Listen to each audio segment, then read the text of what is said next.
Vous êtes sur Renouveau Télé, la télé totalement vôtre, mesdames et messieurs. Bonsoir et bienvenue aux informations. Les titres. La famille URD s'agrandit. Elle vient d'absorber le mouvement démocratique malien Mali-Tilecroix. La fusion a eu lieu ce samedi. Les détails dans un instant. Mise en place depuis quelques mois, le comité transitoire de l'association des éditeurs de presse privée ACEP a bouclé sa mission en renouvelant le statut de l'association et en mettant en place un nouveau bureau. Bonne nouvelle pour les amoureux des films maliens. L'avant-première de la série TV de Seko Boiré, saison 2, sera présentée le 20 janvier 2024 dans le cadre de la festivité du 20 janvier. Les détails dans un instant.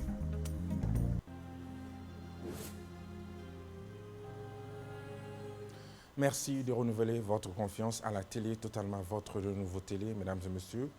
Bienvenue aux informations. La famille URD s'agrandit. Ce samedi 29 juillet 2023, le mouvement démocratique malien MDM fusionne avec l'Union pour la République et la démocratie URD. La cérémonie de fusion a eu lieu au mémorial Modibo Keïta. Pour les militants du parti MDM, cette fusion n'est qu'un retour en famille. Suivons. Qui est le plus grand parti du Mali, allait prêter également des gens ailleurs qui aujourd'hui reviennent.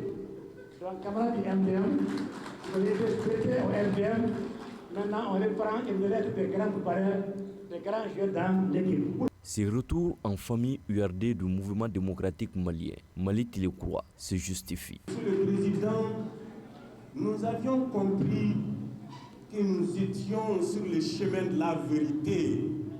Et aujourd'hui, nous nous retrouvons parce que vous êtes resté sur ce chemin de la vérité, Monsieur le Président. L'évolution des l'histoire politique de l'URD a tout naturellement posé l'équation de notre retour. Équation très rapidement résolue grâce aux efforts conjugués des femmes et des hommes dynamiques qui ont travaillé, qui ont œuvré dans le sens de notre retour que nous célébrons ce matin. Aussi, les militants de l'URD se réjouissent de cette fusion-absorption. Vous avez su, après la création du MDM, mobiliser autour de ce mouvement de nombreux militants et élus dans beaucoup de communes du Mali. Vous avez implanté votre mouvement dans presque toutes les régions du pays et à l'extérieur du Mali. Merci d'avoir accepté d'intégrer tous ces trésors à l'URD. La cérémonie de fusion-absorption du parti MDM à l'URD a été marquée par la signature des documents de fusion et la remise des textes de l'URD au président du parti MDM, Mali-Tilecroix. Au moins une soixantaine de jeunes sont formés afin d'acquérir des compétences nécessaires pour entamer une carrière dans la veille démocratique au Mali. C'est à la faveur d'un atelier de 20 jours de formation dont le lancement a eu lieu le vendredi 2 juillet 2023 à Mopti, une initiative de l'Institut néerlandais pour la démocratie multipartite qui vise à consolider la démocratie malienne et remédier au manque de formation politique et citoyenne des jeunes. Moussa Traoré, Soumaïla Aya depuis Mopti pour les détails. Les 22 jours de formation au profit de la soixantaine de participants, selon les organisateurs, vont constituer un légendaire programme de renforcement des compétences au profit des jeunes qui ambitionnent de s'engager dans la politique avec ses vertus et des pratiques qui riment avec l'éthique et les valeurs sociétales. Pourquoi des valeurs? Parce que tout simplement pour nous, la démocratie n'est en fait pas en cause dans nos républiques aujourd'hui. Ce qui est en cause, c'est le démocrate. C'est l'homme qui porte le système. C'est la femme qui représente ce système. Nous parlons de Malikoura. Notre Malikoura a besoin de Malidinkoura. Nous espérons que vous saurez saisir cette opportunité et qu'au bout de ces 3 mois de formation, vous deviendrez des étoiles qui brillent très fort dans le ciel de Mopti.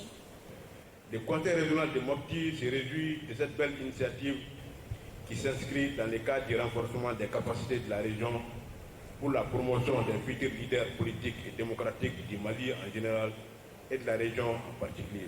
Pour le représentant du gouverneur, cette formation sera d'une grande importance au plan politique pour les jeunes de Mopti. Nous avons été associés aux préparatifs de cette activité que nous lançons aujourd'hui.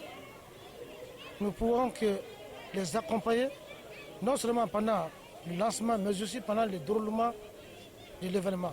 Cet atelier de formation de jour à Mopti entre dans le cadre de la mise en œuvre du programme École démocratique et politique de l'Institut néerlandais pour la démocratie multipartite. Elle est rendue possible grâce au soutien financier de l'Union européenne. Le lancement officiel de la stratégie 2023-2028 de WaterAid Mali au niveau local a eu lieu le 26 juillet dernier à Bla, dans la région de Ségou. Objectif, faire du système d'eau, hygiène et assainissement une priorité du système de la santé pour l'amélioration de la santé publique. Le point avec Mohamed Lamine Soroba. Par cette cérémonie de lancement de la stratégie 2023-2028, WaterAid veut attirer l'attention des populations sur l'importance du système d'eau, d'hygiène et d'assainissement dans la promotion de la santé publique. C'est un grand plaisir pour moi d'être parmi vous ce matin pour vous souhaiter la bienvenue au nom du maire de la commune rurale de Bla, Mamadou Samaké Empêché, et à mon nom propre. La cérémonie qui nous réunit ce matin est pleine de signification car elle a pour objet l'accès à l'eau potable, l'hygiène et l'assainissement. Je voudrais au nom de l'ensemble des populations du cercle de Bla exprimer toute ma gratitude par rapport au choix porté sur les cercles de Bla pour abriter cette cérémonie de lancement de la stratégie 2023-2028 de WaterAid Mali. Nous apprécions à sa juste valeur les efforts consentis par les partenaires WaterAid qui contribuent fortement au développement du cercle à travers les secteurs de l'eau, de l'hygiène et de l'assainissement. Aussi, l'occasion a été mise à profit pour partager avec la population de Bla les acquis, les approches et les expériences de la mise en œuvre intégrée des projets d'eau, d'hygiène et d'assainissement et l'impact sécuritaire sur son exécution. I come from Ghana, and je viens du Ghana. Mali is a country we respect a lot. Et le Mali est un pays que nous respectons beaucoup. It has a big place in the development of the sub-region. Et le Mali a un grand rôle à jouer dans le développement de la sous-région. Health is very, very important globally, but even more important in the sub-region, that's in West Africa. La question de santé est une question vraiment importante au niveau mondial, mais spécifiquement dans notre sous-région. Les communautés bénéficiaires ont profité de cette cérémonie pour faire des témoignages sur les bienfaits des projets de WaterAid et solliciter sa pérennisation. C'est une satisfaction par rapport à la qualité des réalisations. Et aussi une satisfaction parce que c'est ce qu'on a prévu de faire, c'est ce qui ressort des résultats. Et ce résultat a été atteint à travers une collaboration avec l'ensemble des partenaires, que ce soit au niveau du centre de santé, que ce soit au niveau de la commune, des responsables des collectivités, que ce soit au niveau des services techniques et aussi des partenaires au niveau local. Et surtout l'implication du CESCOM et tous les acteurs ont été impliqués. Donc c'est pour moi une satisfaction totale par rapport à ce qui a été réalisé. Après la présentation de la stratégie 2023-2028 à la population de Bla, la délégation de WaterAid a effectué une visite au CESCOM de Djedala, situé à quelques kilomètres de Bla, pour échanger avec les femmes du village sur l'importance du système EA. Le comité transitoire de l'Association des éditeurs de presse privée ACEP a organisé ce samedi 29 juillet 2023 une assemblée générale à la Maison de la presse de Bamako. L'ordre du jour était l'adoption d'un nouveau statut pour l'ACEP et l'élection d'un nouveau bureau exécutif. La Syndiacité Mantala Ouattara pour le compte-rendu. En effet, la présente Assemblée générale de ce samedi avait pour but d'adopter les nouveaux textes régissant l'ACEP et d'élire un nouveau comité exécutif de l'association. Cette Assemblée générale est attendue parce qu'elle devrait déclencher le processus de la refondation de la presse écrite et surtout de l'association des éditeurs de presse privée ACEP. Elle a pour ordre du jour l'adoption des nouveaux statuts de l'ACEP l'élection d'un nouveau bureau exécutif. Élu par acclamation président de l'ACEP pour une durée de 3 ans, Boubacar Yalkoui, directeur de publication du journal Les Pays, a tout de suite rassuré de sa disponibilité et de son engagement à œuvrer pour les intérêts des organes de la presse écrite au Mali. Pour cela, il invite l'ensemble des patrons de presse à rejoindre les rangs. Je vous donne l'assurance et vous tiens la promesse que je ne ménagerai ni mon temps ni mon énergie pour rester à votre disposition durant mon mandat. Personne ne va plus émerger dans le désordre ambiant de la presse privée malienne. Nous avons trop souffert et c'est le moment à jamais de prendre en main notre destinée. Cela passe par une refondation en profondeur de notre secteur en vue de le sortir de l'ornière. Je vous invite, ainsi que toutes les bonnes volontés de notre corporation qui n'étaient pas à cette assise, de nous rejoindre pour bâtir ensemble le nouveau visage qu'on se propose d'imprimer à la presse écrite privée du Mali. Sur la base d'un nouveau texte adopté ces jours, le nouveau bureau exécutif de l'ACEP compte 17 membres. Et par ailleurs, l'agence de promotion touristique du Mali a procédé ce samedi au lancement des randonnées fluviales initiées dans le cadre de Bamako City Tour 2023. L'objectif était de montrer la diversité du fleuve Djoliba et les valeurs du fleuve aux enfants. C'était en présence du ministre de l'Artisanat, de la Culture, de l'Industrie hôtelière et du Tourisme. Compte rendu, Gabriel Keita, Zakaria Oumar Keita. Pour diversifier l'offre touristique, l'agence de promotion touristique du Mali a organisé des randonnées fluviales dans le cadre du Bamako City Tour 2023. Il s'agit à travers cette activité de diversifier les activités du Bamako City Tour, mais aussi expliquer l'importance du fleuve Djoliba. Vous êtes habitué certainement depuis l'année dernière au site et aux monuments touristiques du district de Bamako et environ immédiat.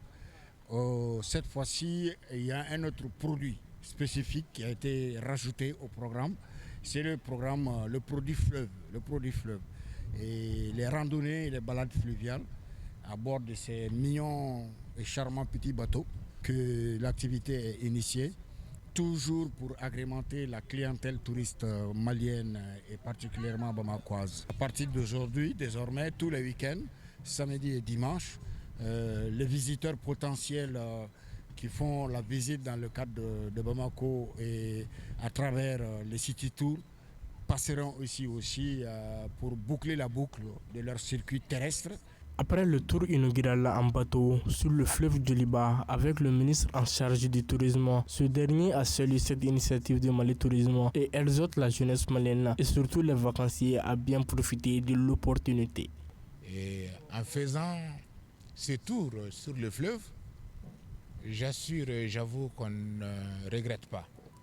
Je voudrais inviter la jeunesse bamakoise, les vacanciers qui sont venus d'ailleurs, à bien saisir cet instant pour profiter de cette opportunité merveilleuse qui nous est offerte à travers ce produit touristique.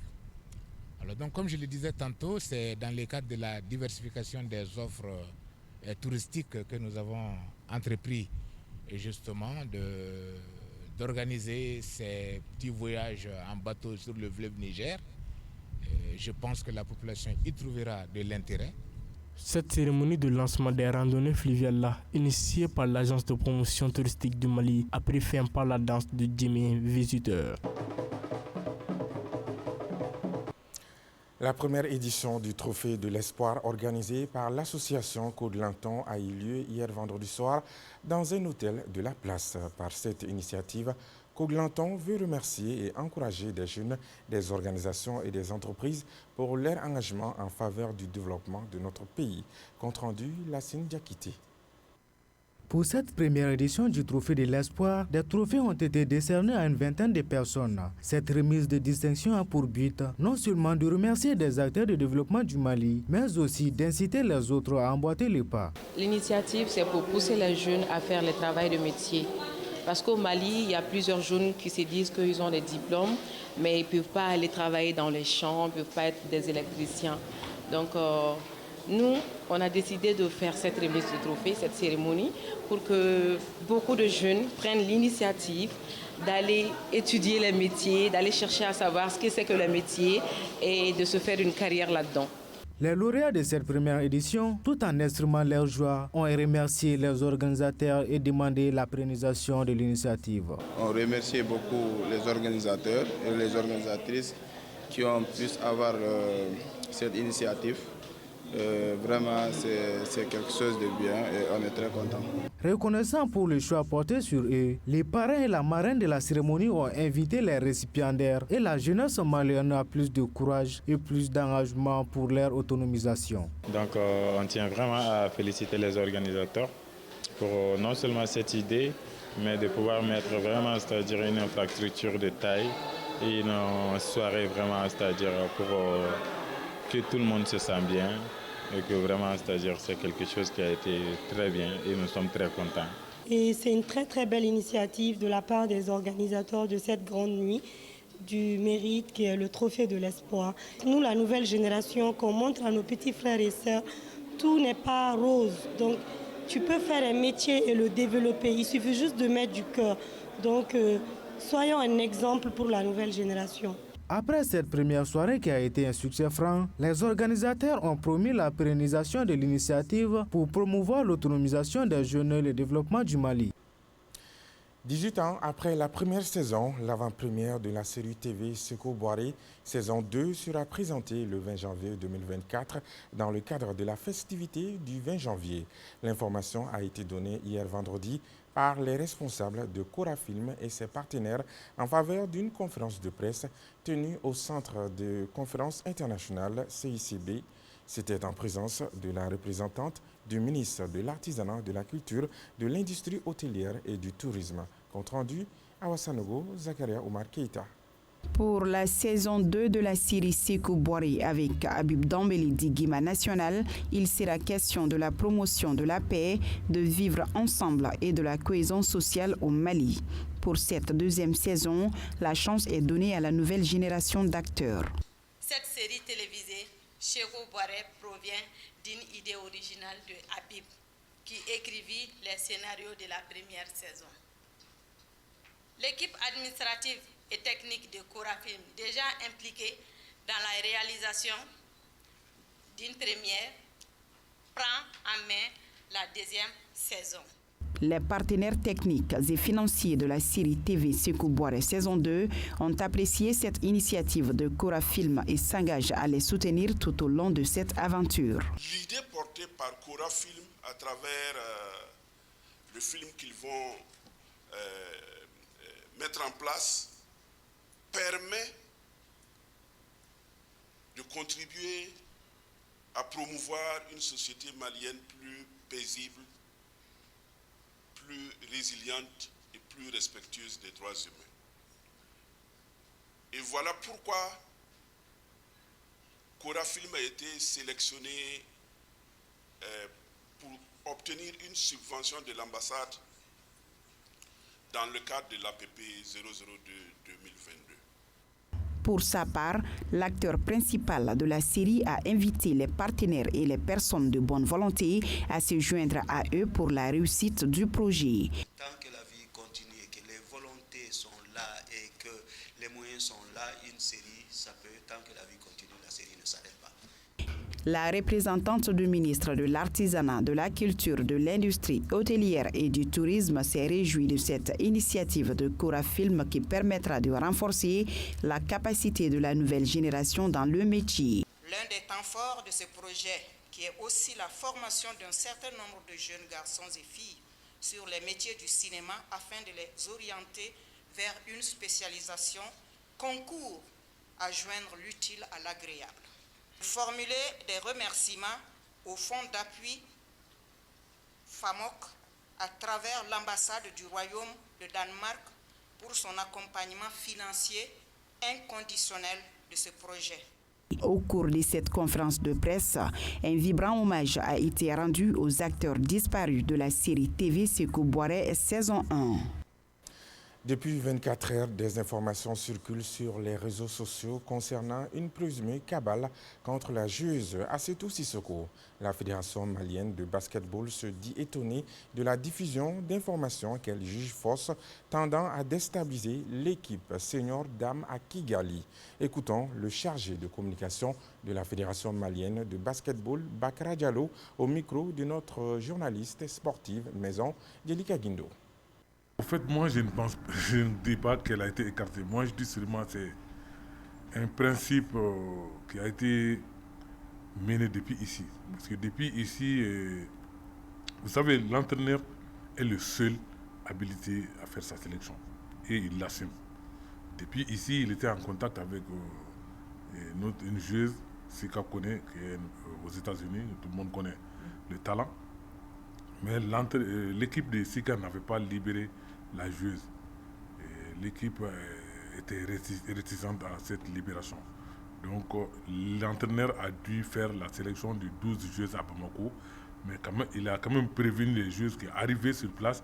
Si jamais je parviens à avoir Sika, j'enlève l'autre joueuse. Mais elle va bénéficier de tous les avantages. Et aujourd'hui, c'est le cas que nous sommes en train de vivre. Sika, effectivement, a été libérée par son club parce qu'elle a tenu à venir défendre son pays. Donc le club a libéré Sika, elle a rejoint les autres. Donc on a enlevé, du coup, puisqu'il ne peut pas y avoir 13 joueurs sur la liste.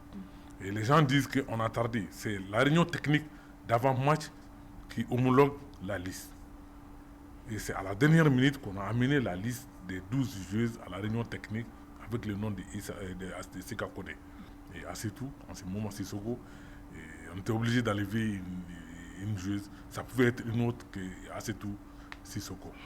Effectivement, c'est Assetou Sissoko qui a quitté le groupe, mais elle est toujours à Kigali, elle est dans le groupe, elle s'entraîne avec le groupe, elle bénéficie de tous les avantages. Elle s'entraîne avec les joueuses, elle a bénéficié de tous les avantages, elle a pris les 500 000 francs les primes de sélection. Elle va, tous les autres avantages, elle va le bénéficier. Moi, ce que je dis aux gens, c'est dit, les réseaux sociaux sont en train de détruire notre pays. Moi, je pense qu'il est temps de mettre fin à ça. Quand il y a un problème, soit vous venez à la source ou bien vous attendez un communiqué officiel de la Fédération malienne de basketball. Mais s'ils étaient venus vers nous, on allait les expliquer. Assetou est parti à Kigali. Après l'élection, il y a certaines qui sont restées à Bamako, qui ont été enlevées depuis Bamako. Elle a eu la chance, elle a effectué le déplacement, elle est à Kigali. Elle bénéficie de tous les avantages. Moi, je pense qu'il faut venir à la source. Moi, je pense qu'il faut attendre chaque fois le communiqué officiel de la structure pour se prononcer. Signalons que le Mali a obtenu sa première victoire sur l'Ouganda pour le compte de son premier match de l'Afro-Basket féminin 2023.